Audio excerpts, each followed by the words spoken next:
afternoon. My name's Jay Waters, and I'm with the Voices of Freedom Project with the American Wartime Experience. Today is 25 February 2023. We're in Crystal City, Virginia, and it's my pleasure, Brian, to have you here today to do an interview with you. If you would, just for the record, just introduce yourself, tell us your name, where you're from, and where you were born, please. My name is Brian Lee.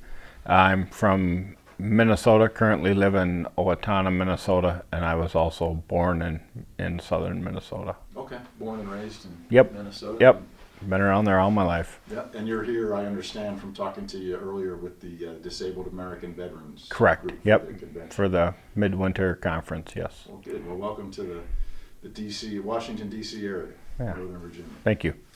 And what conflict what branch of service did you serve in, and what conflict did you participate in? The Army and Desert Storm. Okay. And as we were talking about before, today being 25 February is part of the 32nd anniversary of the ground war and Desert Storm specifically. So, excellent. Well, so thinking about your family, like parents or grandparents, did you have, or brothers and sisters, did you have any other family members that had served in the military before you? Yeah, my father served. My father was in the Korean War. He was Army. I have an uncle that served. He was in the Navy. And then a cousin that served in the Navy as well. Then to follow me up, my son joined the Marine Corps, and I have a nephew that was in the Army that has done 5 tours in different places. Oh, wow. So, yeah. Excellent. I mean, so it sounds like you came from a tradition of military service. There's a bit of military in our family, yes. And the younger folks are following in yes. footsteps Yep. as well. Excellent. Well, good. And so kind of another background question, or thinking back. So think back to September 11th, 2001, and the attack on America. If you could just tell us where you were, what you were doing that day, kind of some of your thoughts back when the Twin Towers got hit, the Pentagon got hit. Actually, I was working for an electrical contractor, and I was working on a school in Minneapolis, and we were working nights because school was back in session. Yeah. And I remember getting home from work that morning, turning on the TV, and seeing this go down and I didn't have any audio yet. I was just watching the on TV there, and what was going on, and it was like, wow, I thought to myself, what third world nation is this in? And then coming to find out it was on our soil, really dug in a bit. I mean, that's what we all try to protect us from, so it's hard to see it when it happens. Yeah, and what was you were out in Minnesota, what was kind of the sense in your community as well, like in the days afterwards? Anything stand out? Well, I think most people, there was some shock definitely that went along with it, and there was quite a concern. A lot of the concern was raised more with the state of the stability of the country at the time, as gas prices overnight just went sky high. Yeah, I mean, they were right up to some places, I believe they were even like $9 a gallon. Mm-hmm.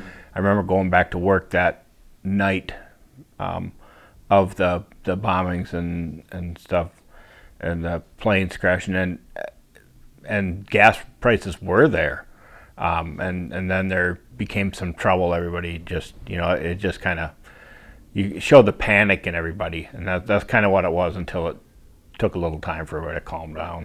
Right. Yep. Were there any thoughts that you would go back in the service, because you had gotten out in '93, correct? Yes. Any thoughts of going back, or? Not at the time. It would have been kind of would have been, I don't know if fun is the right word, but you always feel that what you're there to protect and what you're there to, uphold and provide to those that come after us, like my grandchildren and my children and all to go on, downstream. You're trying to protect our freedom here and the good lives that we have. So you always think about it, but at the time I had some injuries and stuff that really wouldn't allow me to go back. Sure. Based on whatever. So age creeping up as well, because I actually, when I first joined the military, I joined the National Guard, and that's where most of my time was, other than when I was in Desert Storm. Right. But I joined in 1984 when I was still a senior in high school. Yeah, also, and that's a perfect tie-in. I was going to ask you, you joined in 1984, but why did you join? My brother was, he had been in the Army for 4 years and over in Germany, and then he came home and he had joined the National Guard, and actually my father was in the National Guard when he was called up to go to Korea. So there's, so that's kind of where our family kind of, fit in at the time. And for me, I didn't really want to be full-time military. The unit that was in my town was actually a support and transportation company. Okay. I like trucks, the big trucks and stuff, and I that's what I wanted to do. So that was a good spot. Plus, then I could gain some money for my education and things like that as well. Yeah. But so yeah. After you joined, did you get tell us about like your initial training after joining? Initial training, I right after graduation, about 3 days after I think it was, I left for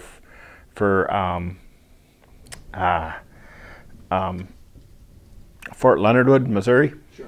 And did my basic training there. And then at that time they called it a split training thing, and I went back home then after basic training.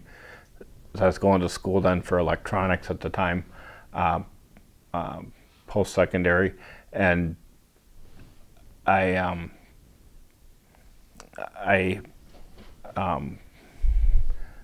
after that next summer, then I went back and finished my AIT, Advanced Individual Training. Sure. For at the time it was still called 64 Charlie, was a truck driver. Okay. It changed actually while I was in AIT to 88 Mike. Yeah. Made that transition while I was there, so that was pretty cool actually. Yeah. To join the MOS under one and whatever. So, but yeah, anyways, and I did my six, I did my initial block with the National Guard, and then you did like a 6 and 2, where you had 6 years active, 2 years inactive, ready reserve. So I was sitting in the computer in the inactive, ready reserve, and my brother at the time was actually the company clerk in the unit I had been in, and he called me and told me, he says, you better get back in or you're going to end up going over there. And I had gotten out before all this had started up, before Saddam had taken over Kuwait or anything was really going on. So, and I told him, I said, well, I didn't get out from it. I'm not going to get back in. I had some friends that went. They volunteered to go. I wanted to go. The hard part too for me was I had gotten married that spring, and my wife really didn't have much idea of the military. Yeah. Or anything how it works. So I said, well, I'm just gonna wait out and see. Cause I kind of wanted to go. Well, I more than kind of wanted to go. I did want to go. Desert Storm? Yes. Yeah. Yep. And I thought, well, this is probably the only way. So I just waited it out to see, and then it happened. So I got a letter in the mail, just ordinary mail, on a Thursday. We had lived further up north in Minnesota, and we had moved south where our families are, in that December. So the mail, it got sent there and then forwarded to me, and I got it on a Friday, and on the next Thursday I was on a plane out of there. Oh, so this was in what month? Do you remember? That would have been in January. Oh, January of 1991. okay. So I got a letter in the mail, had an emergency travel voucher in it. They called up, I believe, 700 and some of us truck drivers, and there was a bunch of, I think, helicopter mechanics were called up as well at that time. Yeah. We all, but yeah. So then we ended up going to Fort Eustis, Virginia. Yeah. And then we were in the wrong place. So they loaded us all, the Army, yeah. So they loaded us all on buses and shipped us up to Fort Dix, which was not ready for us at all, didn't know we were coming, didn't have beds out or nothing. So it was like, here's a big surprise, have 700 soldiers and have some fun. So went up there, and then actually after that we were sent down to South Carolina, Fort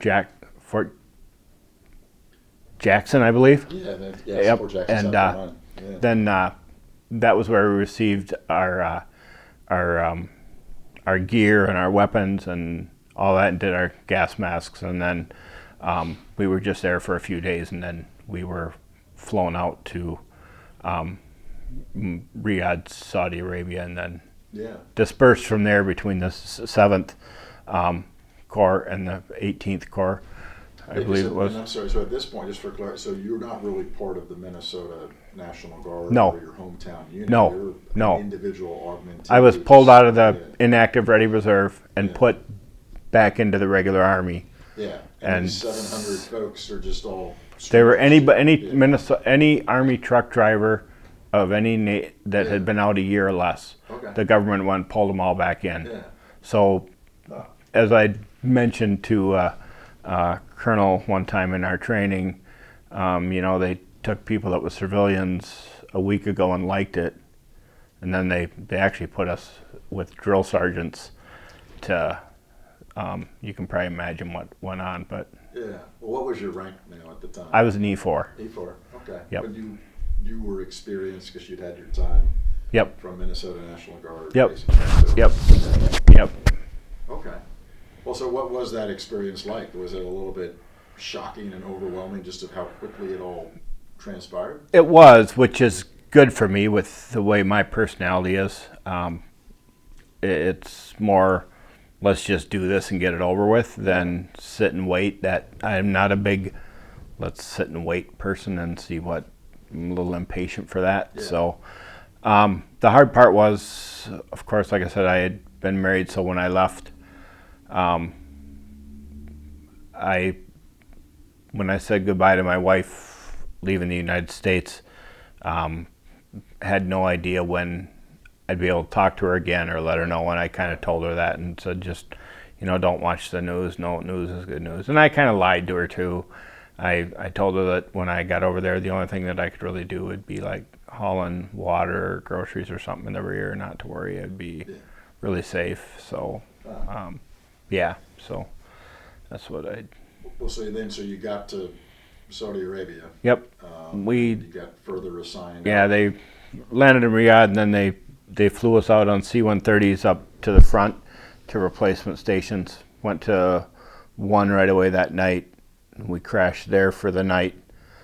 We pulled in, it was quite dark, and that was a eye-opener too, just as you come in and, all the sandbags piled up and, Sure, the 50 cal sitting there at the gate welcoming you and all that, and things got pretty real pretty fast. Yeah, very fast. Yeah. Very fast, yes. So then the next morning we got up and got on a bus, and that took us to another replacement center, where I spent the next night, and then that morning I got sent to my unit, and we then crossed. I got to him that morning, and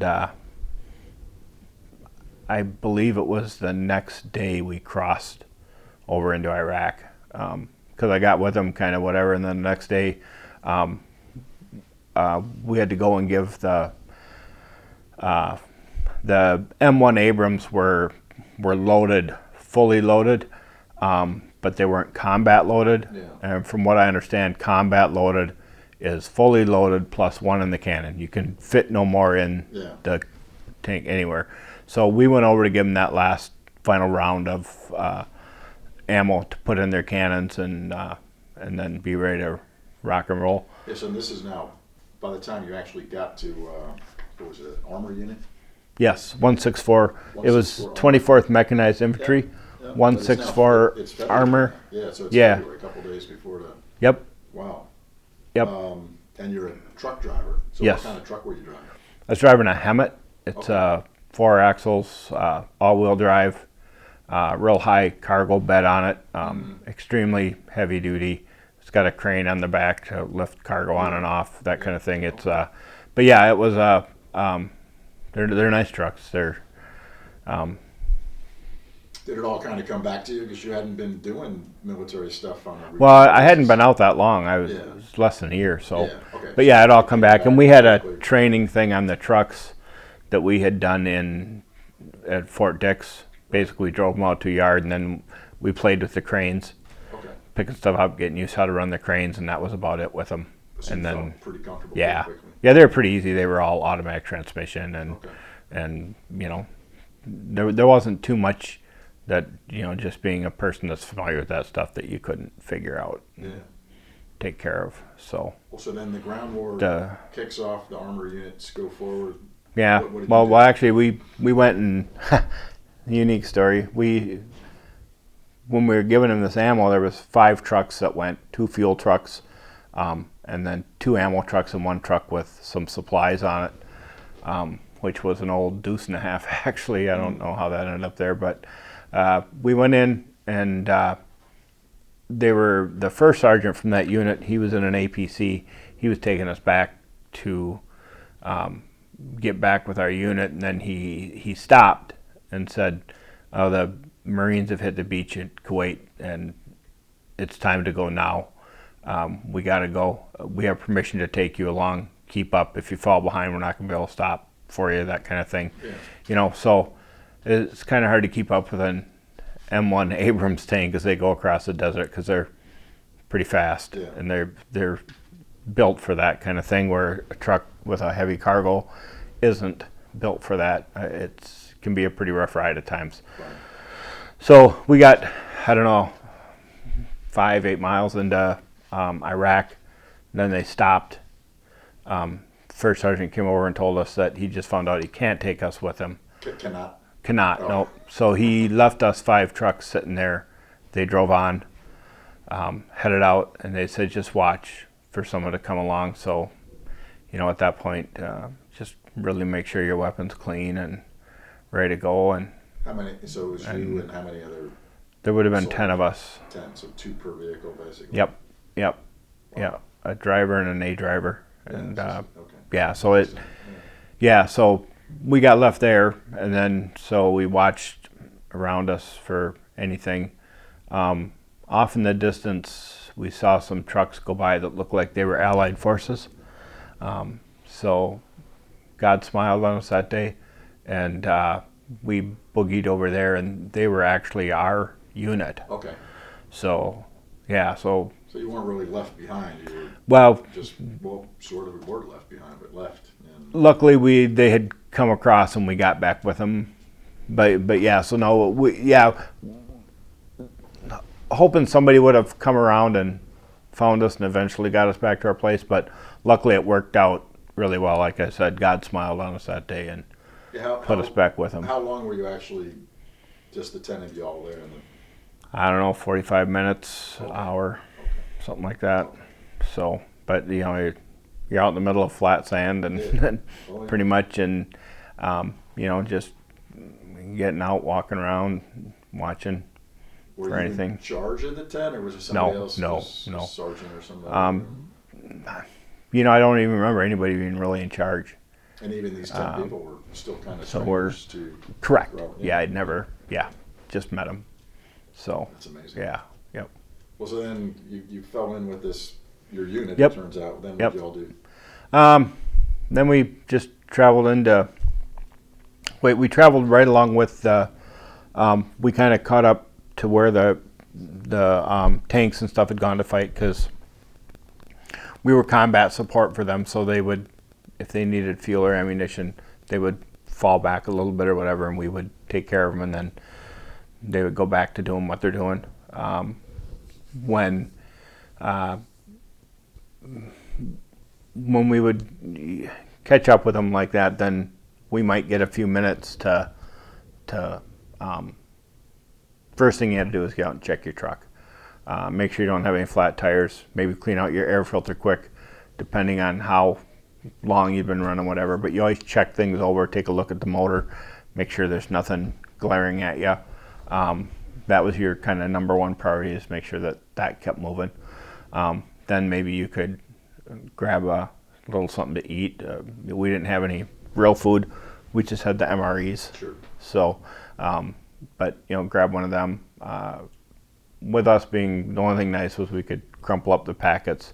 Our exhaust pipe laid flat, so we could drop them down in the exhaust pipe, heat them up, hit the accelerator, and they'd pop out, and then we could have a warm meal. So that's good desert living I've never there. heard that story. Okay. So yeah, we'd make our works. coffee the same way. Yeah, So, yeah. but yeah. So, but then we'd just kind of move along with them, and as they'd fight, and at night, I can remember the first night especially, kind of getting separated and getting lost here at times, and then you'd catch up with them again, because we were doing all the blackout drive, but with the sand and everything, you just couldn't see anything. You couldn't, trying to drive off the cat eyes on you couldn't really. And then they ended up putting glow sticks on the back of the trucks so we could see each other a little better, to give us a little more chance to stop if we'd run across them, because with all that weight, there's some pretty good momentum there. So Yeah. but yeah, we traveled with them, and then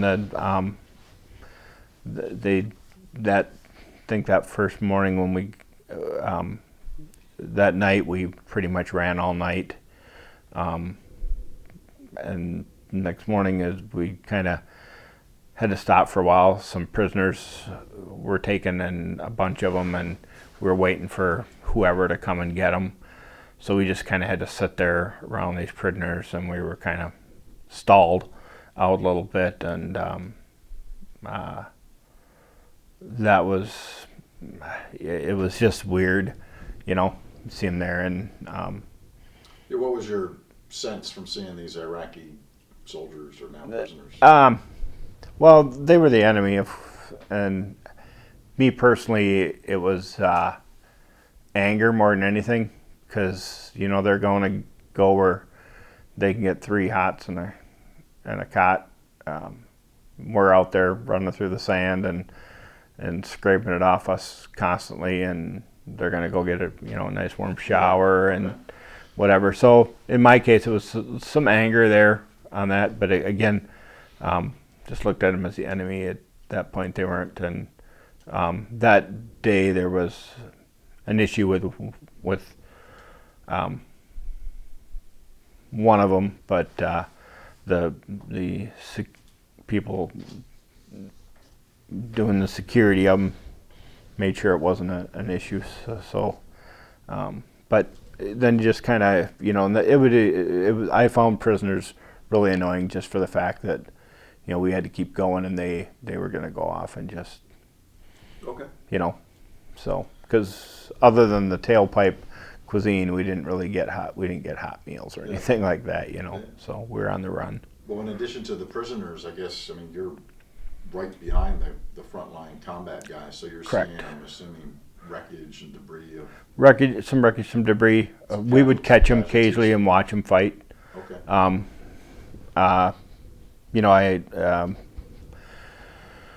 There was an instance where we came across some Republican Guard guys, and they were prepping an area, but we came across, and then we had the M1s, and then we also had Bradleys and some anti-aircraft and stuff. And their job, a lot of them too, was to protect us because we were so vital to them being able to operate. Yeah. So we were a pretty big target ourselves, which, you know, that's where it was nice. The Air Force and the Navy pilots, Army pilots, everybody did a great job of Yes. clearing it out through. So when we come through, we dealt with the ground stuff. We didn't have to worry about the air. Had air been in play, I don't know if we'd be talking right now, Yeah. but to be honest. Yeah. But anyways, so you know, we'd come across this area and they had these little like Toyota pickups and different things, and you know, they sent the Bradleys down in there to take care of them, and the M1s just lined up along the side and stuff because that really wasn't their thing so much, but Yeah. I'm sure they could help if they needed. But we felt pretty safe then. We just sat and watched them as they would, you know, blow up a vehicle, and it's kind of like those old movies where they had the guy in the back of the little pickup and he's, you know, firing away and so one of them would get hit, and then all the guys that could run away or whatever would get up and run into another truck and then, you know, repeat, do it again. It was just, so, you know, like some of that stuff we sat and watched, Yeah. you know, as it happened. But it So sounds like maybe even if these Republican Guards were fighting bravely, Yes, they yes. didn't stand much of a chance, though. no, Yeah. no, they were outclassed heavily. So those our guys were well equipped, and their machinery was top notch. Their training obviously was top notch. Right. You know, whether we sat and were able to watch the M1s fight at night, even, you know, just watching the blasts come out of, you know, the old Soviet tanks that they were using and hit ours, and then, you know, watching it, you know, blow up as the percussion as it hits the tank. Then you see another small explosion Right.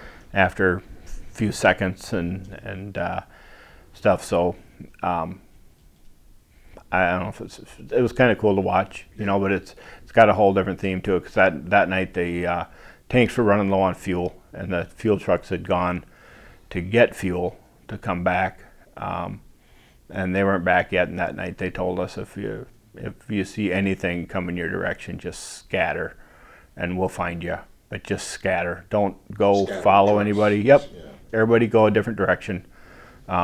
Like we used to say in basic training, don't punch up, a grenade will kill you all. Yeah. It's pretty much the theory there. So, Yeah. but Wow. yeah, so Makes you feel a little expendable, though. Like, hey, if we lose one truck, as long as we don't lose all 5 or 10 or whatever. yeah, but you know, you got to understand. Part of it too is understanding the mission Yeah. and what's required. And I know, like my son, when he went in the Marine Corps, I told him, I said, you know, whatever you're going to do for a job when you go in the military, once you sign that line, remember that, you know, what you're agreeing to do, and you're agreeing to lay your life on the line. So whatever job you do, you've got to like doing that job enough that you're willing to die doing it. Yeah. And That's well you know, said, yeah. take that. So yeah, so I mean, it's, you know, it's just the way it is in those things. And, you know, we sign up for it. We know when we sign that line, you should know. And if you don't, you'll learn quick. Yeah. When it comes to it, you know, and it just is that way. And I think, you know, if you can go through it with that kind of mindset, it makes things a lot better. Did you or your fellow truck group ever come under direct attack or indirect attack, for that matter? There was one time where they stopped us. We had an experimental machine along with us too that was part bulldozer, part earth mover, part tank, and they actually buried our trucks. They dug deep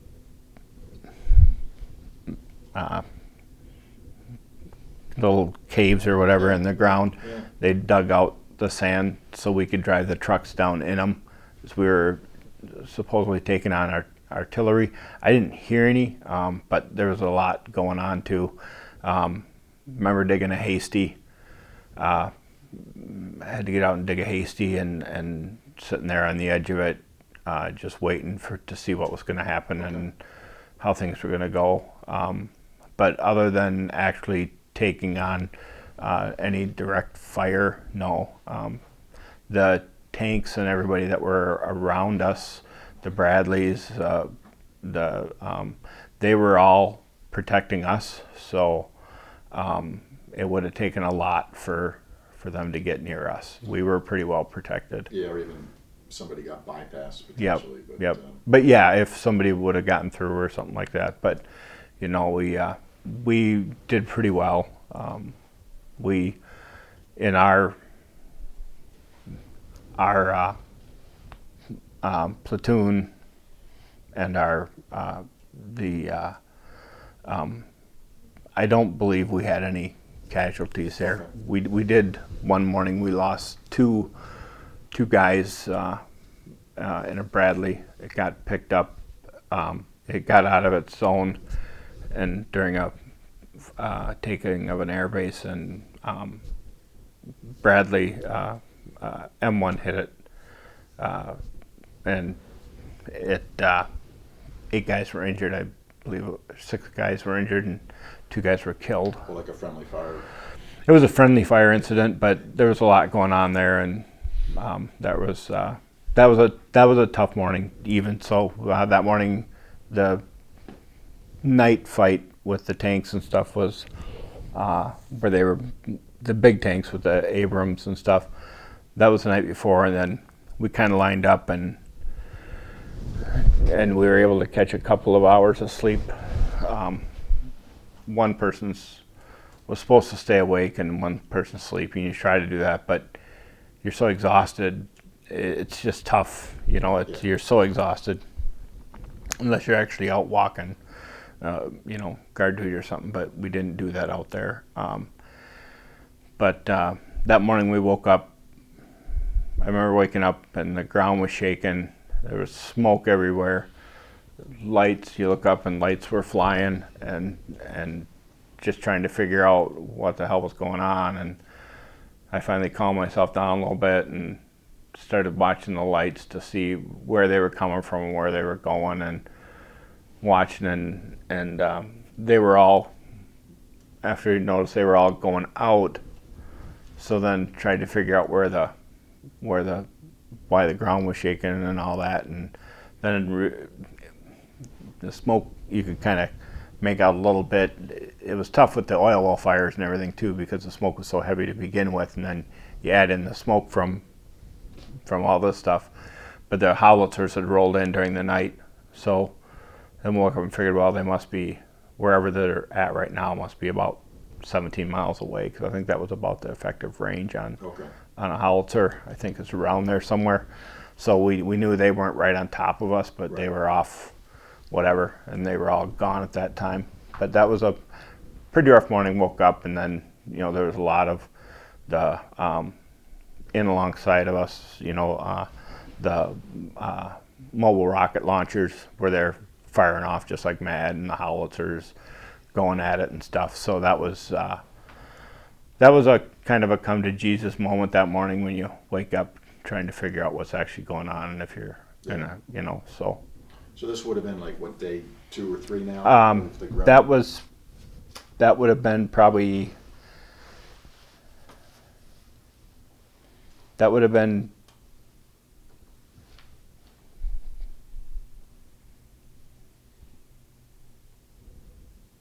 beginning of day 3. Yeah. Okay. Beginning of day 3. Yeah. Yep. And then so by day 4, the ground war is essentially over, right? Well, day 3 in the afternoon, that's when we ran into those, when we came across those Republican Guard guys. Okay. Yeah. And then the next morning, we pulled out of there, and then I remember when they called the ceasefire, they told us that there had been a ceasefire, and at that time they said that they don't know that the Iraqis probably didn't know. So if they start coming at us, take them out. Yeah. And stuff. And then a couple hours later, they came back and said, avoid them at all costs. You know, just don't even. If you can get away, get away. But if you know, so. Well, how'd you feel when you heard ceasefire? You know, I didn't really know what had really gone on, because you're there and you only know about your piece of the world, which isn't very big. Right. So you know what was going on with you, but you didn't know what was going on with the rest of them, and you just kind of hoped they were doing as good as you were. Right. You know, figured they probably were, but anyways, so they, but then that night we, after the ceasefire, we came to rest by Basra, and we were there, and there was a military village in front of us. You could tell because it was painted with the night desert camouflage scheme. Yeah. You know, so went to bed that night, and you could hear some tracks moving around. And I thought, well, it must just be the tanks patrolling the area, maybe, or whatever. You know, it's not uncommon to hear tracks that time of, you know. And then the next morning, woke up, and it was like 6 o'clock, and I was smoking my cigarette, and I look over, and that village is gone. And then all of a sudden, this huge explosion. I mean, the best fireworks finale you could ever see. But 2 projectiles came flying out of it, and one was flying for the row of trucks I was in. One was headed for the row of trucks next to me, which was a buddy of mine. It looked like it was going to hit his truck. He was from Minnesota as well. I met him on the plane. He was a regular Army truck driver who had gotten out, so he got called in just like I did, and we went through it all together and flew home together too. Okay. But people were jumping off the top of their trucks and stuff. They'd been sleeping up there or whatever, and diving. And I remember grabbing for the door and to get out and thinking, you might as well just smoke your cigarette because it's the last one you're going to get, you know, because it really looked like it was going to hit us. And I was the second truck in line. Yeah. There was we were all ammo in my row, but so once that one went off, if it hit that, then it was going to have a domino type effect, I would think. And then, but anyways, so that didn't happen. It fell short. Okay. What do you think actually had happened? Was it Iraqis? Miscommunication. But they were firing and taking off? No, we blew it up. Okay, we blew it. U.S. blew it up. Yeah. Yep. Combat engineers rolled in during the night. Okay. And somebody from this unit didn't talk to somebody from this unit, and somebody much higher up than any of us, you know, out there, and somehow it didn't get put together that we were here or whatever. So then the rounds coming at you were friendly fire as well. Yep. Well, yeah, they were actually owned by the Iraqis, but we were taking care of them, and then we moved shortly after that over between a couple oil refineries that were on fire and constantly exploding. So. Well, you saw quite a bit in a short period of time. Yes, sir. Yeah. Wow. Yep. Well, then, ceasefire is now in effect. Things are winding down.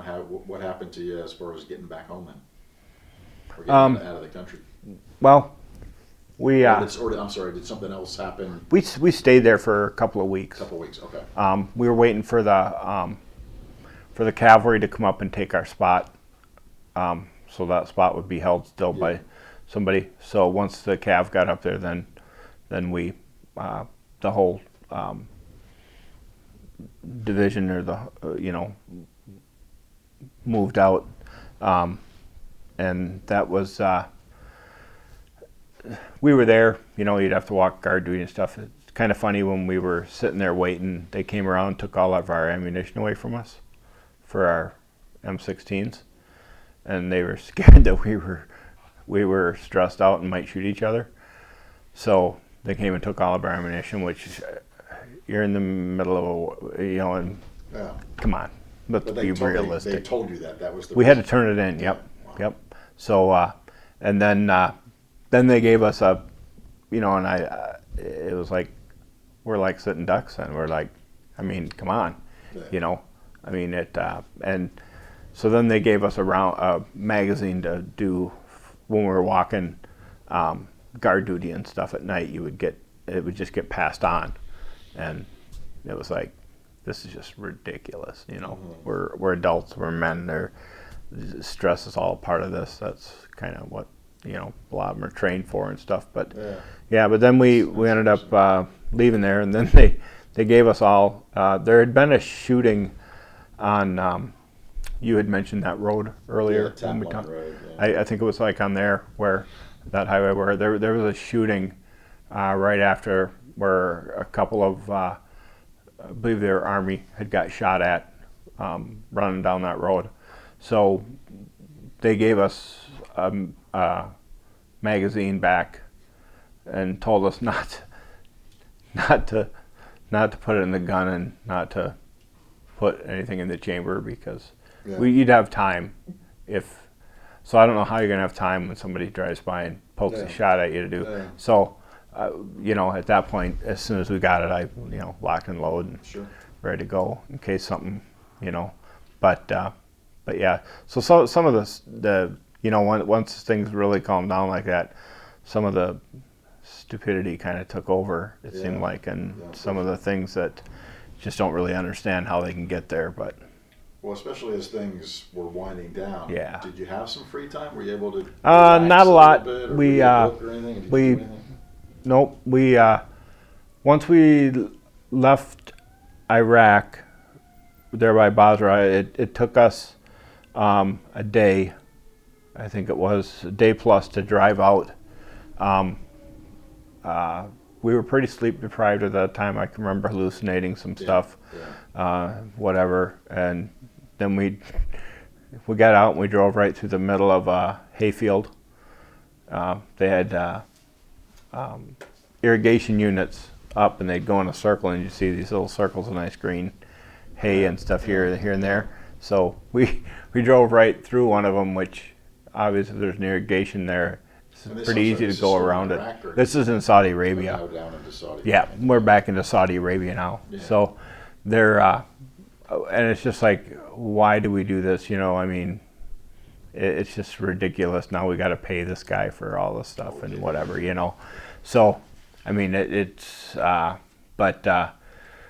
we got, I think we stayed there maybe a day, and then we ended up back on the road and went to King Fahd Air Base to turn in our ammo. We did stop once along the way. There was some locals there selling cigarettes and prayer rugs and stuff like that, and so stopped and bought a carton of cigarettes and a prayer rug Sure. for my wife. Yeah. Which once I got home, I told her she couldn't put it up anywhere, but it was hers. There you go. So I didn't want to see it. But and at King Fahd, we unloaded our ammo there, getting ready to take the trucks back to Dammam and get them cleaned up and loaded up and ready to go back on a boat to head home. And I had actually offered to, and then at King Fahd too, that was the first time I was able to call my wife. Yeah, I was going to ask you. So I called her then, and I told her when she answered, because things were much different than they are nowadays, that if you ask me a question and I say I can't answer it, don't ask it again. If there's no sex talk on the phones, no things like that, because they'll hang up on us if they're monitoring them. I don't know how much truth there was to that, but you didn't want to chance it when you hadn't talked to somebody in a long time, and whatever. So we talked, and then she did want to ask. She asked where I was at, or I told her I can't tell her where I was at, but she asked me what I was doing. So then I told her. And I imagine that was quite a surprise. Maybe not. I don't know. But yeah. So, but then it was.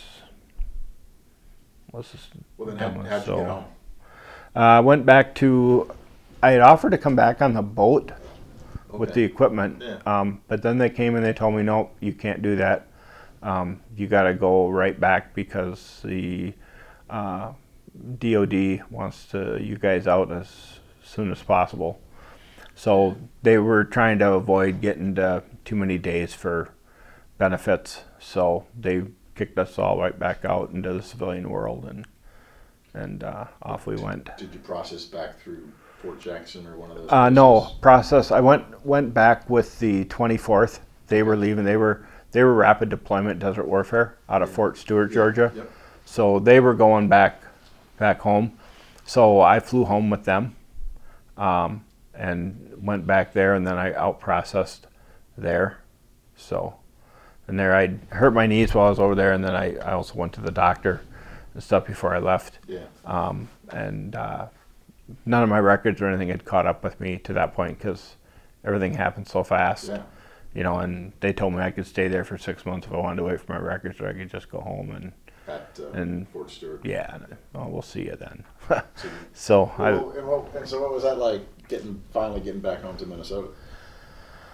that was good. It was nice. It was really nice to see my wife. My first anniversary was actually spent in Iraq, right around the time of the ceasefire. Yeah. March 10th was our anniversary, so Okay. it wasn't too far off of that. No. And until when we were there at King Fahd Air Base, I hadn't talked to her or anything. Yeah. And Yeah. then I talked to her too in Dammam one night. I stood in line for hours to get on they had those big Yeah, I tents full of remember. phones. And it's like the minute I picked up the phone, the whole thing went dead. I had to wait another half hour or something like that for it to come back up and that. So it was nice to get home, and my wife had moved in with my grandparents, or with her grandparents when I left, because we didn't know how long I was going to be gone. Yeah. The order's set up to a year. Yeah. So I was figuring on a year. I Yeah. didn't think I'd Yeah. be home any Yeah. sooner than that. Yeah. So she had moved in with them to maybe try to save up some money Sure. and stuff Yeah, too, and that's whatever. Yeah. Yeah. But so I called her, and you know how the Army is, they lie about a lot of things. Either that or they just don't know what they're saying. I don't know which. The truth changes. Yeah, yeah. So, they tell you, oh, yeah, you're going home and whatever. So they'd say, yeah, you're going to be going home in a week. So I'd call my wife, say, yeah, I'm coming home. I'll be home in 6 months. And so we're going to need to kind of start getting things ready. You might want to find a place. I think it's maybe what I said. And then every time I talked to her, the time would get less.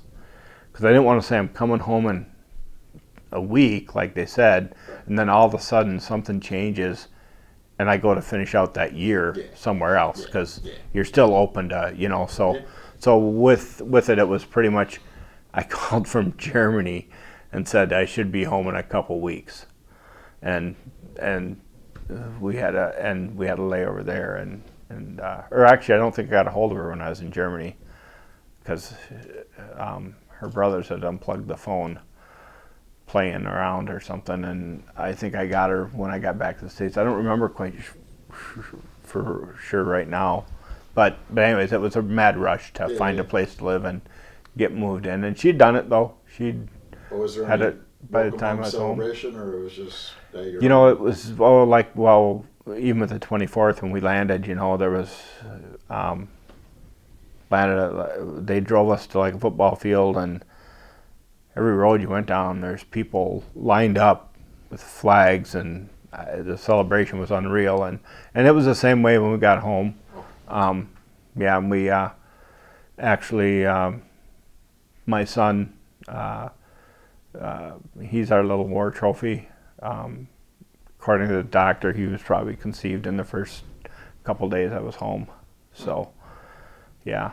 But so yeah, the celebration was good. My parents and my family and Tammy's family, it was all, fun to see them, and then get to know things, people, and then, trying to just deal with being back in normal society again, and not, the adjustment that, because we weren't really set up for any of it.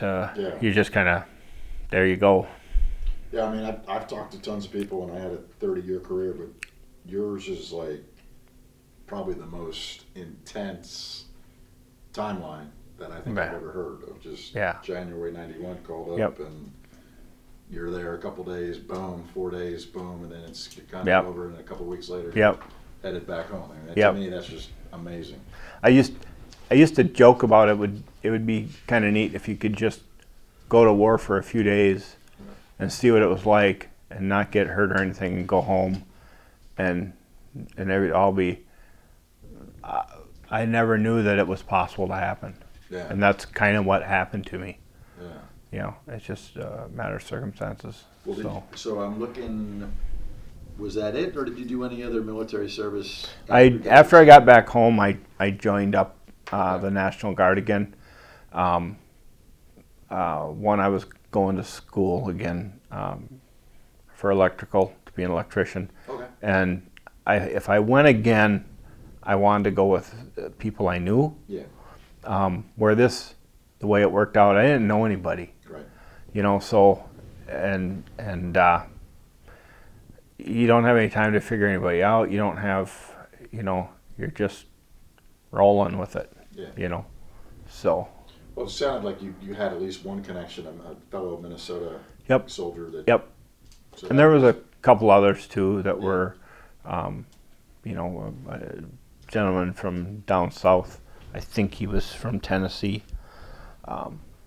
and stuff, and that, and another guy. He was from Wisconsin. You stay in contact with anybody, or was No. it just too No, brief and intense? too brief and intense. The guy from Minnesota, I kept in touch with him at first. We drifted apart. I've tried to find him, but I can't pin down where he is. So. Well, I mean, this is fascinating. I got a couple more questions Yeah. left, though. But like, how do you think your wartime experience affected you, you know, after and now, or did it affect you? How do you think that might have changed you or your outlook on life?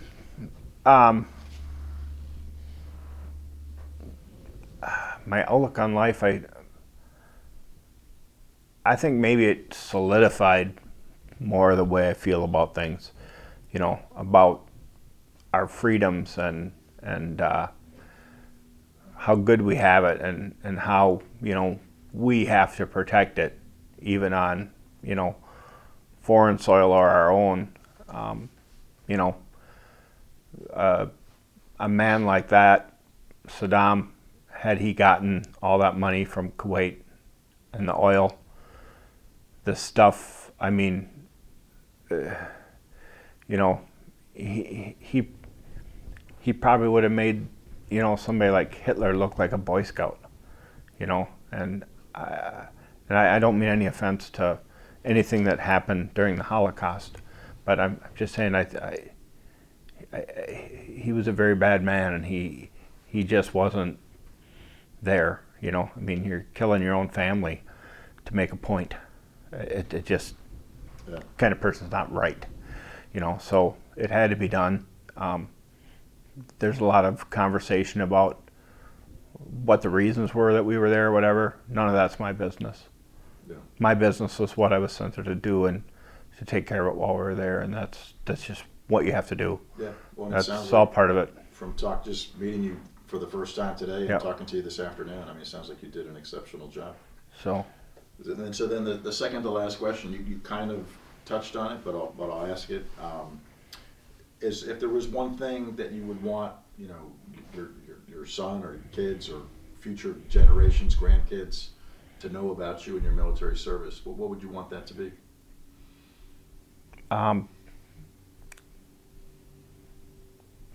Just that I did it for them, along with everybody else that come behind me, and that's really what it is. I mean, you know, it's even afterwards, you know, some things that health-wise that aren't right that stem from it, all the way from, you know, PTSD down to some other stuff I have that they haven't quite brought into yet. But It's all for a worthy cause, and I think a lot of us that served, and especially, we would all go do it again in a heartbeat. If Uncle Sam sent me the ticket again, I'd be gone. And that's just, it's just what needs to be done, and there's got to be people that are willing to do it. Right. Good people, these guys that do this stuff, they're professionals. That's their job, and that they do it well. They've been trained well, and they know their equipment, and you go out and you have to, get that job done and follow through. Everybody does their part. Things come together, and that's pretty much what we saw there. So everybody did their jobs really well. No, I think that's well said. Well, the last question is truly the last question, but is there anything else that you wanted to say or elaborate on or talk about? No, well, the one thing, and this, it goes all the way back to the Vietnam era. Guys, feel really bad for those guys, because by our own people, they got, not everybody, but a lot of, they got, weren't accepted well when they came home. And it's not their job to decide if they can do it or not, or if they like the reasoning behind it or whatever, or even if they know it or understand it. It's your job to do what they ask you to do, hoping for an outcome that whatever it is on their side doesn't pertain to me. Right. I've just been told to do my job, and I wish that people would not blame the soldier, blame the politics on the politicians. Don't blame the soldier. He's just out there doing his job. Right. Whether you like his job or not, if you don't like it, just be glad it's not you doing it. Yeah. And there is somebody that's willing to step out and make it happen. So. Yeah. No, that's well said as well. I agree 100%. Yep.